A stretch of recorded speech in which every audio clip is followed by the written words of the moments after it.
You are now listening to the new Old Heads podcast, premiered every Thursday at noon Eastern Standard Time at BringDownTheBand.com, and brought to you by No Bad Ideas, Coleman Dental, Printfinity, Indie CD and Vinyl, and Sun King Brewery. Support the new Old Heads by visiting our Patreon at patreon.com/newoldheads.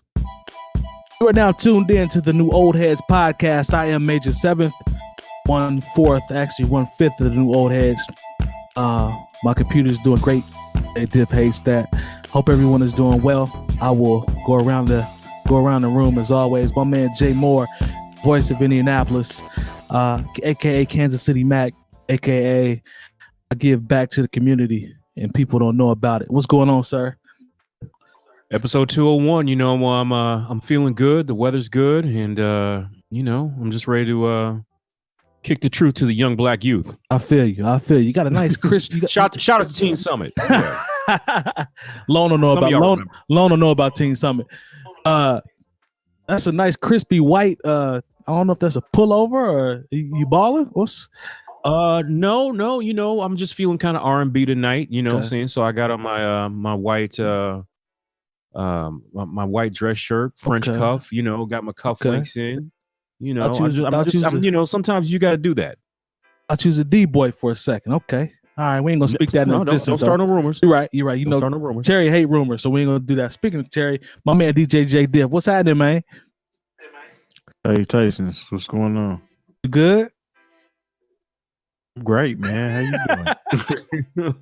Good, man. Good to see you as always, my brother. Good to see you as always. I'm waiting for another hate session on episode 201. Nah, man, Mike wasn't hating on something. I stay out the way, man. I love y'all. I got nothing but love for y'all. I stay out the way. Rounding out the crew. Running out the crew at Mission Control. Man, Lonegevity, how are you, sir? Doing all right.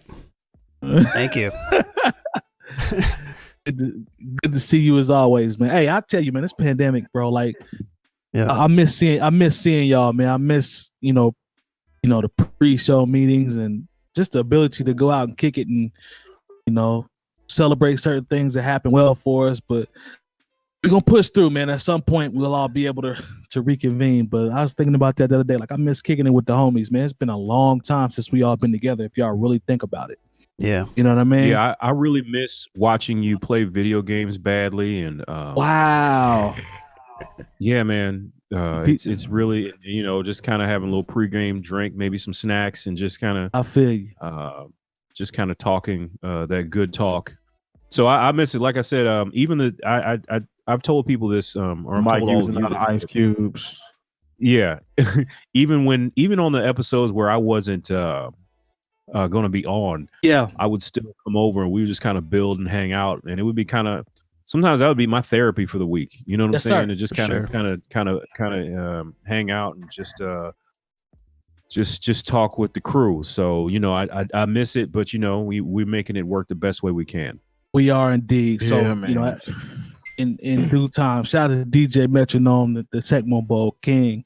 Can't believe I said that on a live recording, but because he did beat you every single time. Yeah, he did. He got at least 3 good ones on me, so I ain't gonna front. He cheats a little bit with the Giants. I think he got a game pro, but it's cool though. That's my guy. No, because even when we played the Tecmo Bowl that had the Indiana high school teams in it, he still beat you. You just gonna tell everybody that? I feel you. I mean, like, it's not like I'm lying. You're not. I'll keep it a buck. Shout out to DJ Metronome. I think you opened up that can yourself. I did. And you know what? And shout out to of course DJ Spoolz. He's not with us tonight. He's it's his first wedding anniversary with his wife Sarah. So we completely understand what he would rather be hanging out with her than on here. But shout out to DJ Spoolz. That's our guy. Indeed, we love you, Spoolz. Congratulations on y'all first year. All right, man. Let's get into the rundown real quick though. Shout out to Chadwick Boseman, man, who passed away. The Black Panther. I didn't see that coming. I thought he was getting I thought he was getting ready for a role or something. I saw him get skinny, but shout out to that brother, man. That's a loss, bro. The actual black superhero, and for these kids, and a lot of philanthropy and a lot of speaking events and stuff like that. So I hate to see that guy go. I think he had a lot of potential, a lot of prominent black athletes, and people in general. So Thurgood Marshall, James Brown, like dude was a beast, man. I hated to see him go. So prayers to him. I mean, prayers to his family and everybody else. It's just crazy because you never know. I mean, at one point, people. Hey, there you go. Yes, sir. At one point, people were like saying, like they were saying things about his appearance and how he was so much skinnier, and like you just never know what people are going through, man. You never know, man. You got to be cool. It really hit home for me because when I saw 43, and of course, like this past April, I turned 43. Yeah. It just kind of shocks you. And like I said, I've been trying to be on my little bit more of a healthy situation. I've talked about it before. Yes, sir. But still, I don't go to the doctor like I should, especially as far as getting certain screenings and whatnot. So it really made me think about that, and like it's just it was a shock because when I got when the news story came across, I was like, that can't be right. Yeah, so did I. And and come to find out, he had cancer when he was filming all these some of his biggest roles. Right. 21 Bridges, Black Panther, like he went through it all with that. And there's pictures of him visiting kids with cancer in the hospital. Like, it's just crazy, man. Like, like I said, 2020 has been crazy. We all know that a lot of people have passed, but that one kind of hit home right there, man. So, rest in peace to Chadwick, man. We appreciate everything that you did, and salute to his family and prayers to his family and all the Marvel cast as well, because I know they struggling to deal with that also. Kids, let's go ahead. Kids, because we're not kids during this loss. You know what I'm saying? Right. And it affects us a certain way. So imagine how the kids that are looking up to him actually feel. So definitely be with them, Lord. Everybody that's feeling this loss. Yeah. And 2020 can go ahead and get the hell up out. Get the hell out of it for sure. Let's go ahead and jump into the rundown. Yeah, let's do that. Mike, shout out just real quick. Mike, you a little loud. Sorry about that, sir. Let me adjust. Is that better? Yeah, a little better. Okay, let me monitor my mic. Just want to make sure you ain't yelling at everybody. I'm trying not to. I'm trying to shout out to Focusrite. I hope they send us a check at some point. Shout out to the chat before we jump into the rundown. David, I see you. CAD, my boy, I see you. I see you. I don't know who else is in here. Announce yourself if you are in the building. We appreciate you rocking with us. Let's go ahead and jump into the rundown. Let's see. Benny the Butcher had a interview with Adam 22. Usually don't watch Adam 22, but I saw Benny was on there, so I figured I'd see what Benny was talking about. And he talked about his recording process and how things have changed for him and the rest of his Griselda brothers, and how his lifestyle is the complete flip of what it was, and how thankful he is for all that. Then he got to talking about producers and the process for sending beats in, and how he approaches certain things. And and I'm paraphrasing here, but he said, I'm around people like Hit Boy. I'm around people like Derringer. I get access to all these guys that are super producers, and if you're gonna send beats in to me, you gotta send your best material. Because I'm not gonna take the time to try to listen to it if it's not your best material, and depending on who it comes from. Me being a producer alone as well, like I thought this was an interesting topic, and here's why. I think there's two takes to this. One could be that you take that as motivation to sing your best stuff in, hoping that an artist that of a higher caliber will accept it. There's another part to that also, where it's like I feel like some of the artists are, maybe you guys would call it a bias, I'm not sure, not really looking out for some of those up and coming producers that might actually have the same quality of heat, for the sake of their guys that they're always around. Rick Ross does a great job with that. He'll pick beats from whoever if it's fire. I'll give him credit for that. So, Lone, I'm coming to you first on this one. Would you call that a bias, or is it just, should it be motivation to up and coming producers in terms of what they send out from a quality standpoint? Yeah, I actually, I don't actually falter him for this because, you know, that's part of the game. Like it's his prerogative whether or not he wants to work with up and coming producers or not.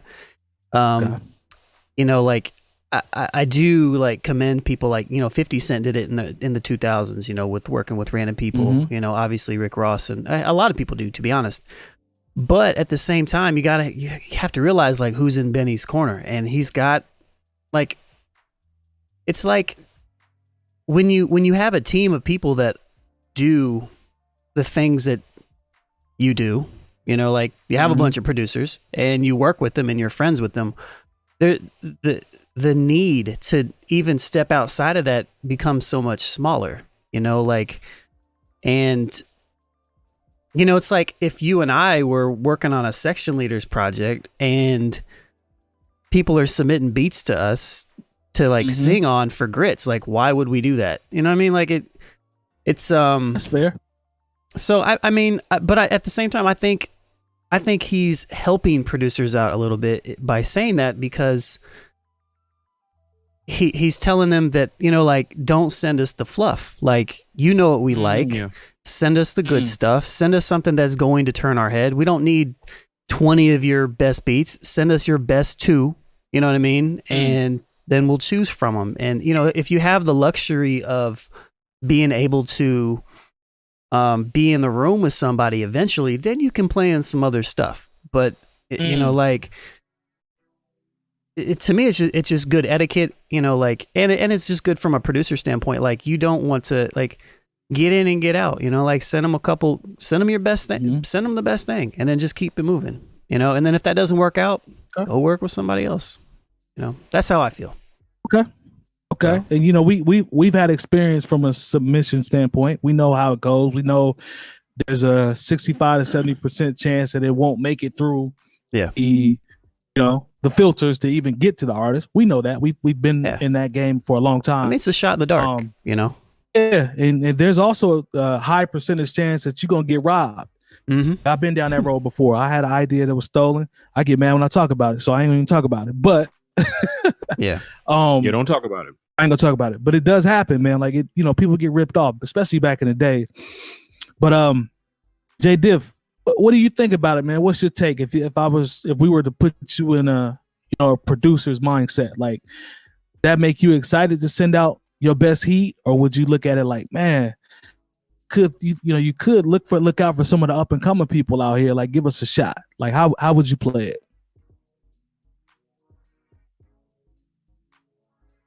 I can't hear you, Terry. Oh, me at all? No, I can. Oh, there you go. There I can hear you. There you go. Yeah, I got you. Okay. What I was saying is, I don't see if you were in that situation, why you wouldn't send your best. Right. Okay. It kind of really doesn't make sense if you're trying to take a shot at getting on a project of a well-known artist like that. Why wouldn't you send your best material to them? You know what I'm saying? That's kind of self-explanatory, though, right? You would think so. Yeah. Let me play devil's advocate, Terry. I'm coming back to you. What if you're sending your best product and your best quality beats? The review process is bullshit. Like, they're not really scanning through and sifting through beats that are being sent. It's more like, you know, I might listen to a couple of them and then I'm gonna go to all of my guys that have the notoriety. That's what it is. I mean, we can't control that, but I mean, it's a part of the game, right? Yeah, that's just part of business. I mean, when you're sending something to them, it's kind of with the expectation that it might be heard. You know what I'm saying? I don't think once you're putting the folder together, you're thinking that your stuff is going to be heard automatically every single time you send something out. It's generally a surprise. Like, there's artists that send folders of music to these people, and a year or two later, maybe even 3 years later, all of a sudden they get the call a week before an album is about to drop, like, hey, get your ins and outs ready, paperwork, whatnot. We got something going for you. And when the album drops, you'll hear it. You know what we use, but they definitely put you on that we did use your product on the album. So, I mean, that's just part of the game, I think. I'm not mad at that. That's fair. More, how would what do you think about it? Do you think it's should we just use a motivation? And like I said, I'm not saying Benny's an awful person. I'm looking at it from a producer who's done submissions and been through both sides of it. You know what I'm saying? So maybe there's a bias on my part. What do you think about it overall? I think it's a situation where Benny and everybody in that camp, they have producers that they're comfortable with who know how to make a sound that fits exactly what it is they do. So you got to really kill it if you're going to send them something. I think they're telling producers like, hey, if you can't match this quality, then don't even send it. And I'm not mad at that, because you think about, if every rapper, even, in coming from what we consider to be the golden era, probably had that same standard. There's probably, even when it became a situation where one producer wasn't doing an entire album, and it became, especially after Illmatic, when it became more of a piecemeal sort of thing. Right.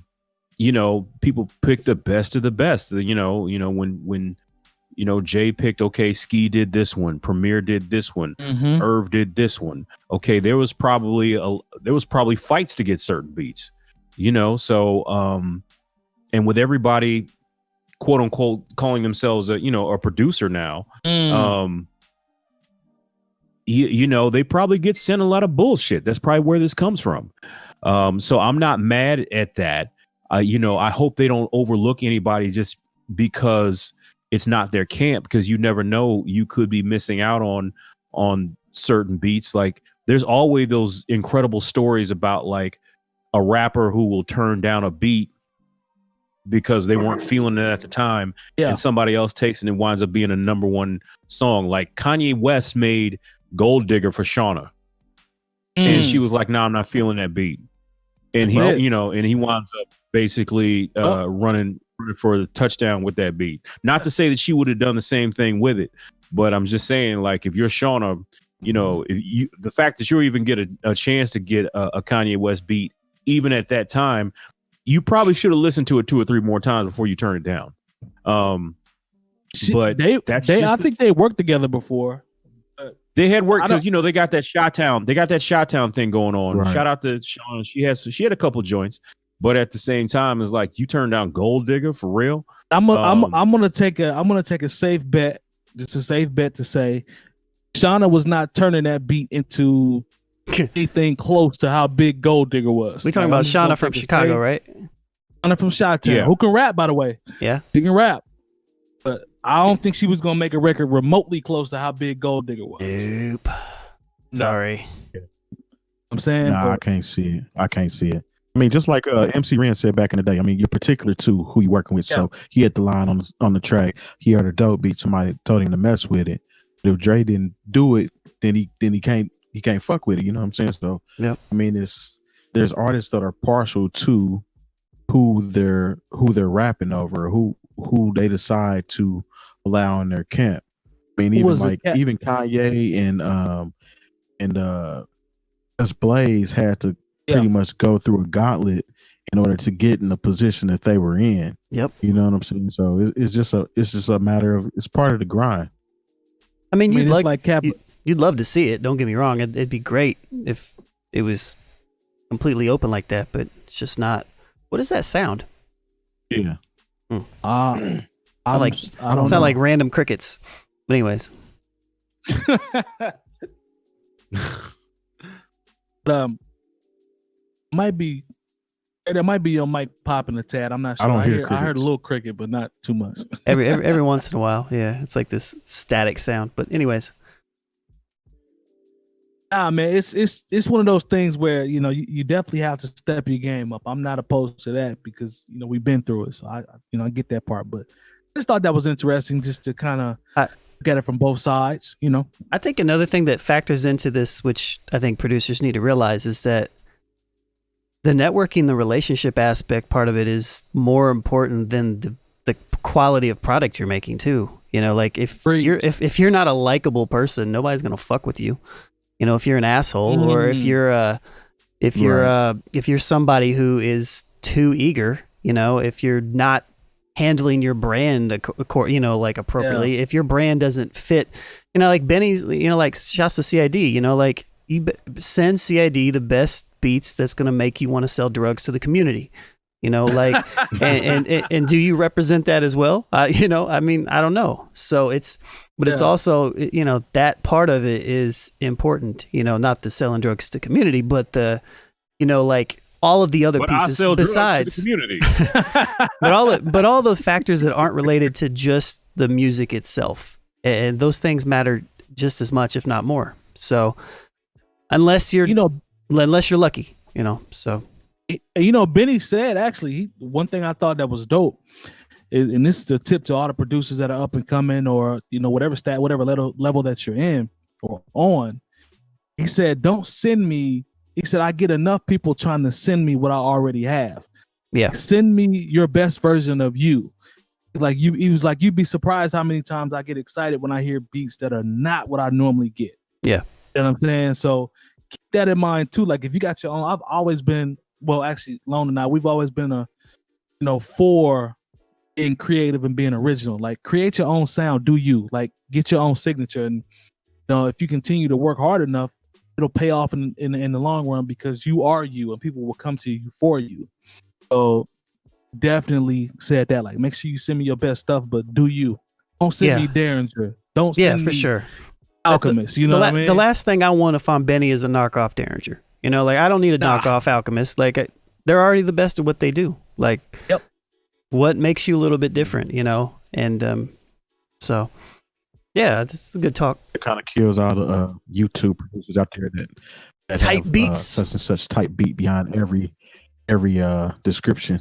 It's my job to never click on those because I think that's stupid. I never click on those. I always scroll past those. I'm sorry, y'all. Like, I don't want to hear a Timberland type. I'm cool. Like, I'm good on that because it's not gonna be Timberland-esque. I ain't gonna even click on it. All right, listen. For sure. Shout out to the chat, everybody that's still with us. CAD, I see you, Dave. I see you. E, I think you still in here. I don't know what the numbers are just yet in terms of who all's in here. Oh, I'm showing about 8 people. Show yourselves. Show yourselves. What? Yeah, new old heads type. New old heads type beats. Man. Shout out to my boy Akeem. I see you. Okay, let's jump into Spotify. So this was there's 2 parts to this. Let's talk about the first part, but Spotify, their CEO, and I believe his name is David Eck. I hope I pronounced it right. It's just EK at the end, but the article that's floating around probably about 2 or 3 weeks ago. Where I'm sorry, go ahead. I was gonna say, are we gonna do this one first? Or are we gonna do the other one? Oh, I'm sorry. You know what? I'm doing the wrong lead in. I apologize. I got my list backwards. Rewind. Got Put a it in little reverse, Terry. Joe Budden. Okay, we can do Joe Budden. So, which still is related to Spotify, but Joe Budden recently, who I try to listen when I can to him, and his name is Rory and Maul. I try to listen to them when I can. They have a pretty good chemistry. He was doing a lot of complaining about Spotify, and pretty much came out and said September 23rd, I cannot tell you where this podcast will be, but as it stands, I can tell you where it will not be, and that's Spotify. So there were a couple things that he pointed out, and during that episode, he also said that the platform didn't allow him and his team to take vacation days on Christmas, on New Year's Eve, and then offer them bonuses as well. Instead, the company only offered them Rolexes. So used Rolexes. Used Rolexes. I'm sorry, excuse me. Used Rolexes. I apologize. Used Rolexes. Here, secondhand. Here's a Casio watch. Yeah, go ahead and take this Casio keyboard. Hook them up with some fossils. They got them some fossil watches. Remember when those were hot? Oh, I do. Yeah. I do. Shout out to Timex. When I used to work in the mall. Gave him a couple. Gave him a Timex joint that you got to take out the white plastic joint at Walmart. Gave him a couple of those and kept on. Got them digits. Hey, I will say this though. Calculator joint, I think it's Casio. The calculator joint is fire. I will still wear that. I got one of those. I'm not going front. I do have one of those. That calculator joint is fire, but still other than that, You should use your watch to cheat on tests. Oh man, he was doing so well. Anyway, honest question. You scared to tell the truth now? No, I definitely use my TI-81 or 82 to put notes in on tests. So I ain't too good. It comes in handy when it's time. I'll tell you that. How about that? It comes in handy when it's time. Okay. But Joe was like, Spotify never cared about this podcast individually. Spotify only cared about our contributions. Let me scroll over here. Our contributions. Yeah. Our contribution to the platform. He's pissed off. He's not sure what the next step is. What do you guys? How do you guys feel about that? Like, we're a podcast. Like, if somebody threw us a deal or a bone at some point, like that would piss me off if it was me. How do you feel about if you're Spotify, or what would piss you off? The fact that they treating them like they don't have families. Like, it's like, just you got to rock and rock that part. Well, how do you feel about what Joe said? I agree with Joe 100%. Okay. You kind of have to go back in time to when this all was going down, right? This was a 2-year deal. Mm-hmm. At the time, Spotify just signed what's her name? Amy Schumer. Yes. To this big deal. She was supposed to be this big thing, the new thing in podcasting was supposed to be Amy Schumer, and she hadn't even done any podcasts, and so that was a thing, and what happened was she didn't really pop off, but the Joe Budden podcast did and became the biggest podcast, not only on the platform but just in general. So, it's Joe Rogan. I mean, Joe Rogan's like the alien. He's an alien. He don't count. Like, he's the exception to the rule. Joe got a bag. So, but the thing with the Joe Budden podcast is, they're seeing other people get signed to major deals and bigger deals and all this other stuff. And one thing Joe has been big on was ownership of the brand and everything. And so even after all this, Spotify has given them an 8-figure offer, but what Joe's saying is essentially that offer is not it doesn't fit with where they are right now, and and they want to take complete ownership of pretty much everything that they're doing, hiding stats, doing all the things. I mean, the hiding stats thing is pretty kind of, I don't want to say it's standard. That's nasty. It's just nasty, but it's standard. But it's one of those things. Like, the cool thing, the one thing that Joe did do well is that he, they own everything. That's why the podcast that came out when he was essentially like clowning Spotify had to come out, because that's in the contract.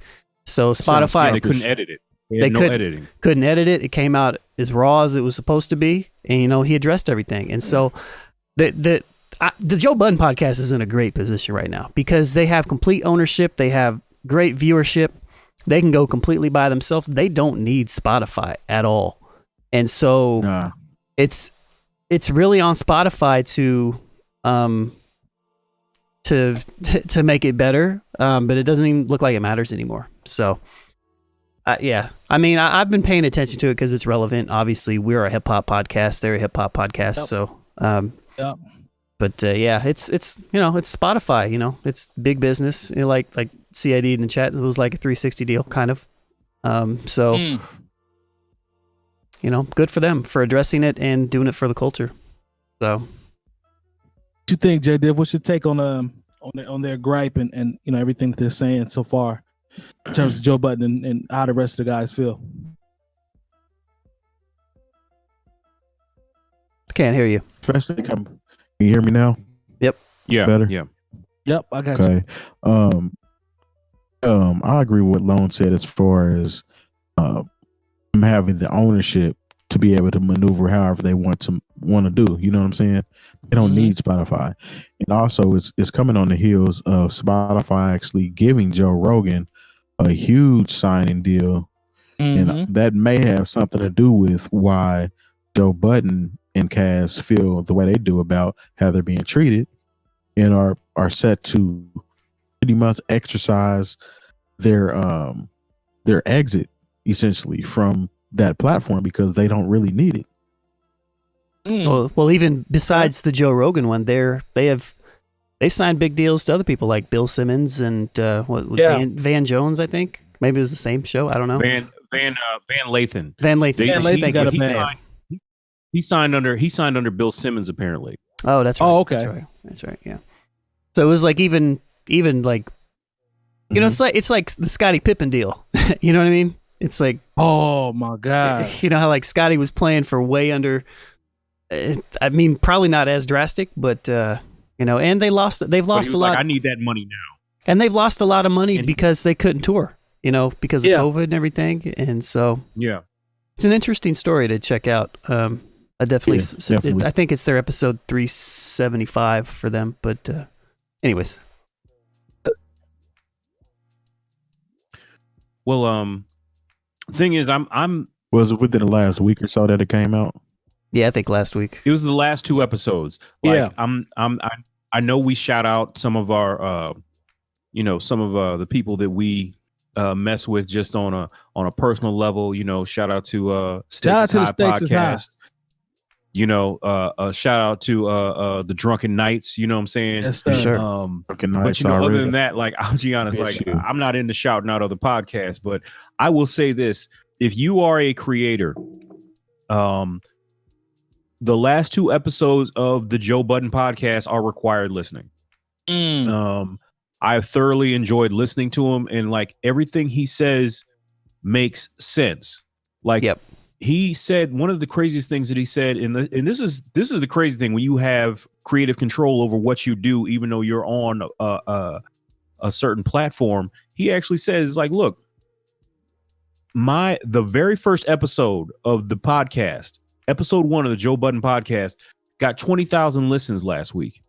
Yep. And Spotify, if they had their way, would like to go back and put, you know, rebrand it, random advertisement in the middle of the podcast that we did 370. Like, just imagine if somebody, you know, we were controlled by some entity, some corporate entity, and on episode, you know, 55, they wanted to say, look, you know, the Trump campaign, they have a bag, and we're just going to go ahead and put, you know, ads for President Trump all over the new Old Heads podcast.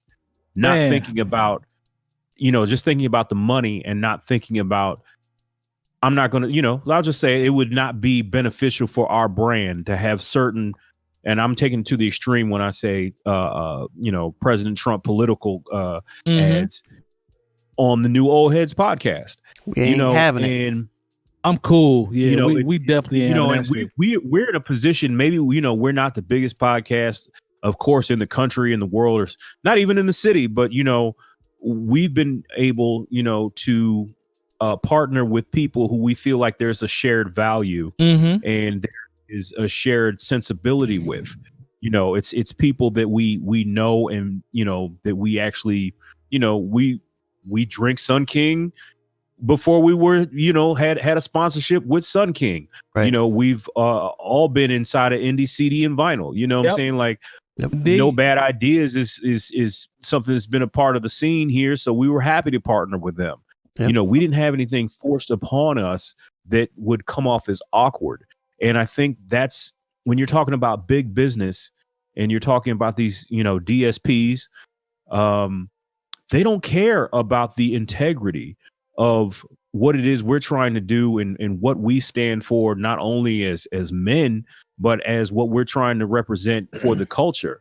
They're just like, okay, here, go ahead and if you could go ahead and insert these malt liquor ads in the middle of your podcast, that would be awesome. Here, we'll give you you know, an extra $1,000 a month.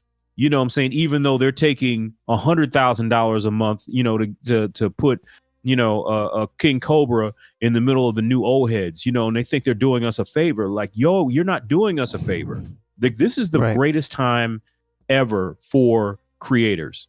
We don't want Ripple ads on the new Old Heads. I don't know if anybody. Yeah, you know, we don't need no Boone's Farm strawberry ads in the middle of the new Old Heads. Yeah, we don't want Sham Pimple in here. This is a great time for creators because, you know, here it is. You know, you don't have to be in New York. You don't have to be in LA. You don't even have to be in Atlanta. You don't have to be in person. Damn people at all. Yeah, we're here in Indianapolis, and like I said, we're able to have you know, we have people who mess with us all over the world. Yep. You know, like our biggest audience isn't even here in Indianapolis, and I think that's clear. Speaks to what we've been able to do. Be clear, we got the numbers to prove it. Be clear, we got the numbers to prove it. 201 weeks straight consistency, and like when you see them not value the Joe Budden podcast, which was their number one podcast, damn Amy Schumer, you know, damn everybody else who tried to come through there and make ripples, and then you don't want to pay your number one podcast, and you want to give like all these platforms keep trying to give Amy Schumer some shine. Yeah, like Netflix, she was supposed to be the golden child or some shit. They gassed Amy Schumer. Like you want to give people watches instead of bonuses, and not let them, you know, just enjoy, you know, Christmas with their families. No, we like really Joe is 1998 watches. For whatever you think about him as a performer or an artist, like, you know, he's really trying to show us the way here. And then we, you know, these jerk deals, it's like, look, they need us a lot more than we need them. Hey, hold that thought, because Charlemagne, he actually got into it back and forth with Charlemagne from the Breakfast Club when he was talking about, he kept trying to tell Charlemagne, like, I own this. Like, this is my name and this is my brand. So you damn right I'm going to be upset about how they treat us here. And we know that we're bringing in the numbers. And Charlemagne was trying to play him like, you know, Joe, well, you just bad negotiations and it's just you're the reason. It's like, nah, like Joe's thinking long term. He's thinking different. Like he knows his value and he knows what he brings to Spotify. So I'm with him and the rest of those guys in terms of not being bullshitted. Like I'm with that. Like they should be on a platform where they should be featured. You know, Charlemagne is a master troll. 100%. And that's going to get his ratings up regardless if he agrees with him or not. He's going to kind of take a side eye view on it just to get people to listen to it. Well, I got a different side of Spotify I want to talk about, but let's shout out or pay some bills real quick and shout out our partners. Yeah, I'm gonna run back and talk about. I'm gonna run and get a Sun King while the partners thing plays. We'd like to thank our partners for the new Old Heads podcast: No Bad Ideas Clothing Company, Coleman Dental, Printfinity, Indie CD and Vinyl, Sun King Brewery, and the hub for all things New Old Heads, BringingDownTheBand.com. Remember, once you type Bringing Down the Band in the search bar on YouTube and the page populates, subscribe and hit the bell for notifications. And as always, we thank you for your support. Now back to the show. All right, and we are back. All right, Jay Diff, you see they sending loan.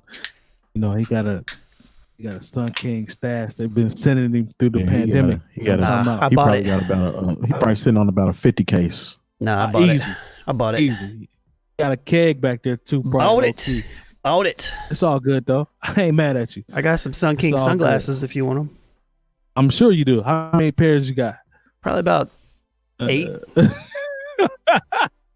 Just to get him through the summer. Well, we appreciate you, Jay Diff, for rocking the brand. Lone is actually rocking our homies the Stakes is High podcast, so we appreciate that.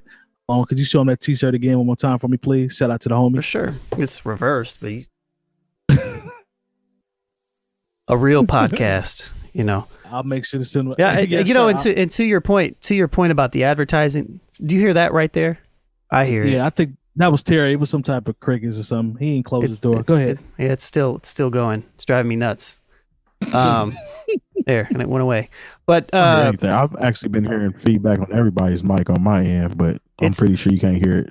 It's pretty much. I think it's you, but we'll get it figured out.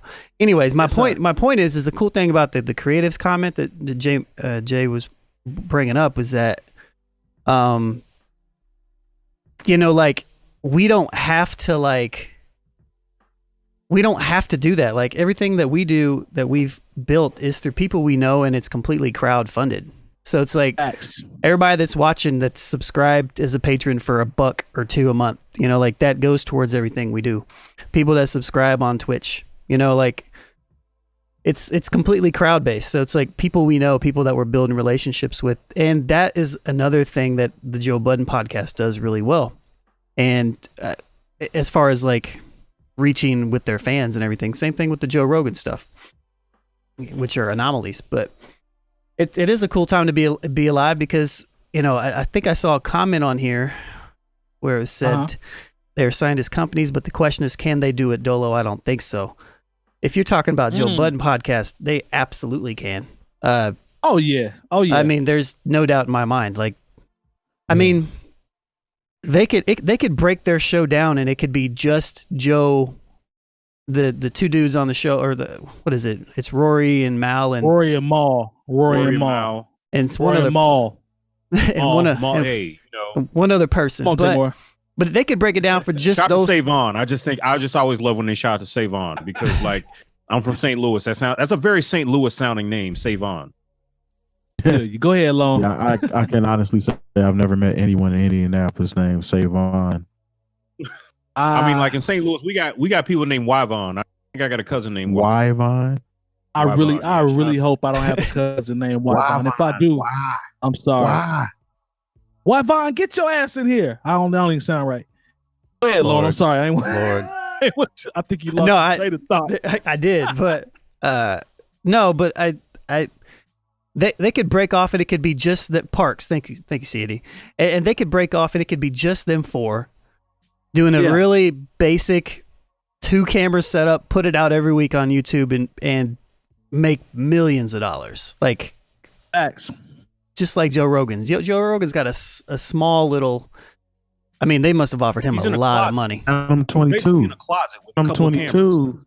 Is a basic setup, and he's not signed to any of these labels or distributors. Yep. Most of his stuff comes from like Instagram. It's like true. Those companies are just not needed anymore. Like that's why I think it's so important what Joe's doing. Like he's showing like where the value lies is not in the companies, it's in the actual art. You know, like Spotify tried to change their entire they've realized, and Joe mentioned this on the podcast, they've realized that the money is in podcasting. It's not necessarily in music. And so they know that. Joe knows that. So good for them. And you know, definitely support them. Not that they care, but you know, it's but I like what they're doing. They're trying to show us the way, and the thing is, like, I'm a fan of Charlemagne because, you know, I come from radio. So when a lot of people don't like Charlemagne, but I understand what he does and why he's good at what he does, but he's wrong here because he absolutely is. Like you work for iHeart, and the craziest thing that Joe said, and it was real as hell, when he said, look, you're on the radio and iHeart now has a podcast division. It's like, wait a minute, are they cross collateralizing the Breakfast Club, and are they giving you any more money for that when they put your content up as a podcast? Talk that talk. You know, and so it really is a thing right now where creatives got to be like, look, I know the value of what it is that we have here. Like I said, we're 201 episodes in. We have a brand and we have an integrity that is the new old, where there's just certain things that we're not going to do. 100%. You know, and if you're going to come to us with say, oh yeah, you got to come to us and really, like, you know, and the thing is this, once again, bring down the band is the hub. You can't just say, okay, we're going to buy Bringing Down the Band. Like you can partner with Bringing Down the Band, and you can try, but you can't buy. Not with Lone on watch.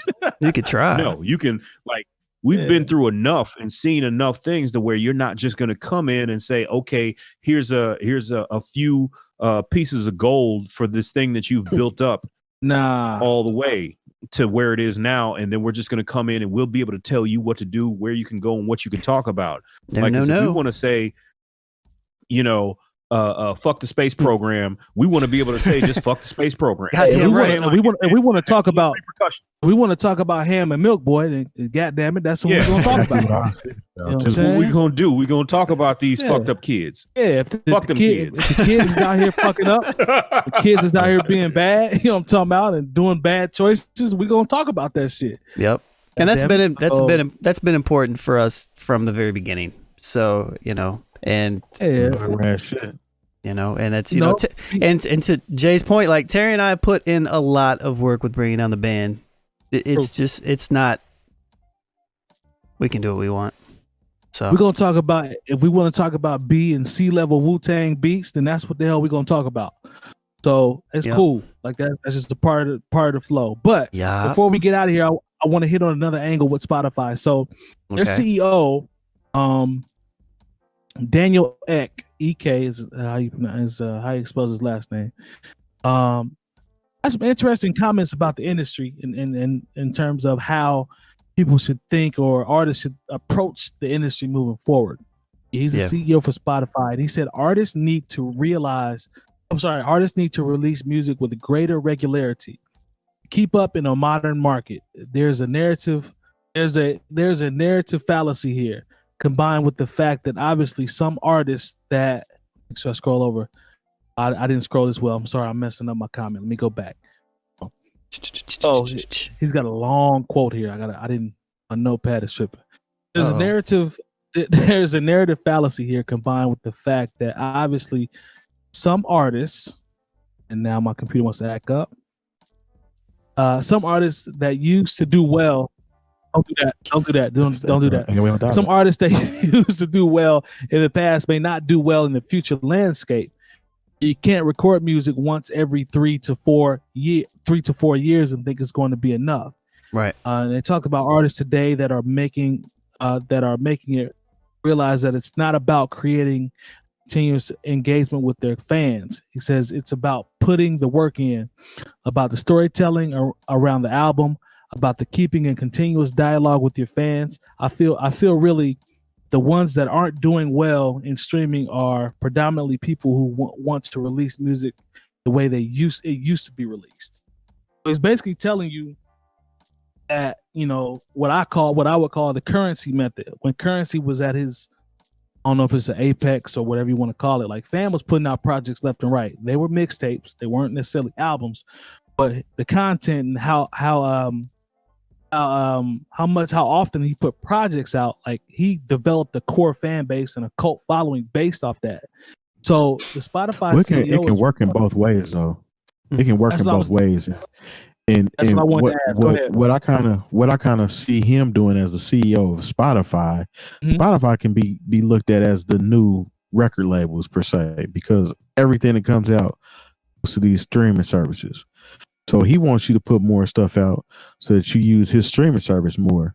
On the flip side, the artist needs to put more stuff out in order to get more ears, more listeners, more avenues in order to sell their merch or whatever they want to do in order to kind of compensate for the lack of album sales and to promote tours whenever those come back into play.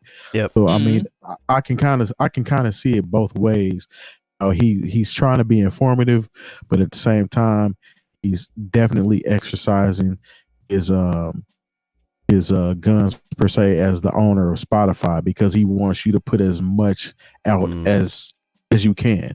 But you have an artist like Kendrick who hasn't dropped an album in 4 years, and he really doesn't have to, because he's made it to that apex in his career to where he can drop whenever he feels like it, and it's going to sell regardless. So I look at it based upon what you're saying. I look at it in a different manner. To me, when I read this article, I see a CEO who doesn't want to pay artists more and wants to try to justify it. Talk that talk. I think that's a part of it, what you said, but at the same time, like, let's not dance around the fact that Spotify pays, and all streaming platforms pays artists shit when it comes per stream.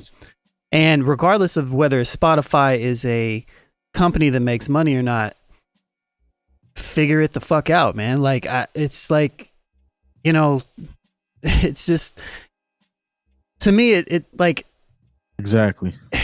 I don't know what else to say to it. It's just they're the worst by far. For what you just said, they're the worst by far. I mean, they're not worse than YouTube. YouTube's way below everything. They're not. Yeah, they're not worse than. I'm talking about here for actual streaming services. Right. Yeah, when you see the Amazon Music and what Pandora pay in comparison to Spotify, it's trash. Yeah. Look, they all pay trash. Look, this is what it is. Here, I'm gonna give the number here. I'm looking at it right now. Spotify pays you 0.0038 cents per play. Come on, man. So if your song plays 1,000 times, you get $3.80. Come on, artists, that's what you're doing right now. Yep. Now if you're a big artist, maybe that makes sense to you. You know, when I'm looking at YouTube, you get 0.00 3 zeros and 0.00074 cents for every time your song gets played on YouTube. That's bullshit. Now, there's some people whose songs get played 500 million, 1 billion times, but those are very special artists. You know, some other artists, they get, you know, somebody watches your video 2 million times and you don't even get enough to where you're able to pay your rent. That's crazy. That's crazy. You know, I mean, now, mind you, in a way, it's better than what the system was, because let's just be honest, when you watched, you know, Yo MTV Raps or, you know, what was the show on BET? The Basement. Yeah. And what's the other one? You weren't 106, 106 apart. I hate Long. You weren't getting even those half of a penny when your video was being played on TV. Yeah. So I mean, in a way, this is much more empowering, even though it on paper it looks awful, and it is awful, because who really determines? Like, and Joe has said this, and I've thought about it since he said it. Really, why does somebody in in some office get to say how much a stream is worth? That's really, what is a stream worth? On the flip side, though, on the video side, there was times where I watched a video and literally right after that video went off, walked to the record store and bought the album. Yeah, so true. You're not hearing a stream and then going to purchase the song per se, because if you're paying that $10 a month subscription, you have it anyway. You don't need to have the tangible item on you to but listen to it. It's not personalized anymore. There's no connection to the music now. One, because there's such an abundance. Like, there's so much music out now, you can't even get close to the music like you used to. And I don't want to sound, like I'm preaching. It's true. It's true. Old or whatever, but you can't get close to the music anymore. Like, we used to really, literally you had to go buy it, open it up. I was a nerd. I read the liner notes. I wanted to know who produced it, what they sampled. I looked through all of that. Like, I was hype about doing that. Now it's like you literally remember you. Go ahead. No, I was just saying, but like there's a different investment level. Remember spending your $12 or $13.99 and getting the record home and be like, this is some bullshit. Yeah. Or 100%. I bought plenty of whack albums. Where you bought that album and you sat with it for a year. Yeah. But at the same time, I listened to the new Locks album and it's like, okay, even you have to. I mean, don't get me wrong. There's some joints on there that I like, but am I going to sit with it for the next 3 to 4 months or a year? No. Go ahead, Lone. I'm sorry. I don't want you to lose your train of thought. No, I mean, but everything that we're saying goes down. It keeps compounding on why this statement from Spotify CEO is so dangerous, because it is CEO Smooth. Well, no, shots to CL Smooth, but it keeps going back to why it's such a dangerous comment and why people artists are in control, and artists need to know that they're in control. And the best thing that an artist, especially upcoming artists, can do is control their own narrative, utilize these platforms, sell directly to their fans, and keep pressure on the streaming platforms. And there's no love for that. No love for that, I mean, that type of commentary. making an album is a process, you know. So for somebody that's not a musician but is a businessman, essentially, that just uses music as their source of income, and telling artists that they have to put out more music, though. Right. Yeah. You know, that's just like Long. You got a project coming out that you've been working on for how long? 3 months. Not that long. But you have to get in that film. It's not something that you're going to just that just turns on at the drop of a dime when you're in a creative mode. You know what I'm saying? For sure. So you can't in a place where I have to make this music to stream, so that dude can get his money off your music. Essentially, that's whack. Yeah. No, I'm with you. I'm with you there. Go ahead, Lon. I'm sorry. No, Terry's right. I mean, and the irony of what Terry just said is the project that I just finished up is 100 tracks long, is intentionally made for the short-term listener. It's made for to play the role of to work alongside people that are want to use music that's copyright free. Like, I'm playing the game, but I'm controlling it. You know what I mean? And so like But what Terry's saying, like, I put out an album a couple years ago that I spent many months on, you know, like and it was a lot. Like, you can't just like drop your soul into a project every month, you know, like it takes time to build that shit back up and to have like content that's representative of who you are, unless you're an artist that just makes kind of nonsensical stuff that people like. And I don't want to say nonsensical is kind of a bad term. Some of it's nonsense. Maybe more generic, I guess. But you know, I don't want generic. But yeah, like it's just it's like it's a tough time to be a creative, but it's also a great time to be a creative because as long as you understand that there's a long game involved, then you know you can do all right with it. But nah, Spotify needs to pay more. Yeah, and you 100%. See people playing the game. You see, look, Jagged Edge put out an album with like 30. How many tracks is on there, Jay Moore? How many tracks is on there? I'm not trying to be funny, but if Jagged Edge knew people were going to go to the store and buy their album, there's no way they'd put out a 30-song album. Yes, sir. Like, you know, Jagged Edge, I don't know if they, you know, up to this point they got 30 songs. Okay, I know they do. I didn't need to say that, but I'm just saying, like 30 songs on one record, you know what that is. You're trying to play the streaming game. Yeah. I'm like, Chris Brown has showed a lot of people the way. Yeah. You know what I'm saying? Put out these double and triple albums. So if you're going to do that, just look, we know what you're doing. And a lot of people are like, okay, well, we're just going to go ahead and turn on the streaming and let it go all night or whatever. But like, you force people into this. And like, the only reason the CEO wants you to keep streaming and to keep putting out records is so he has something to tell the investors.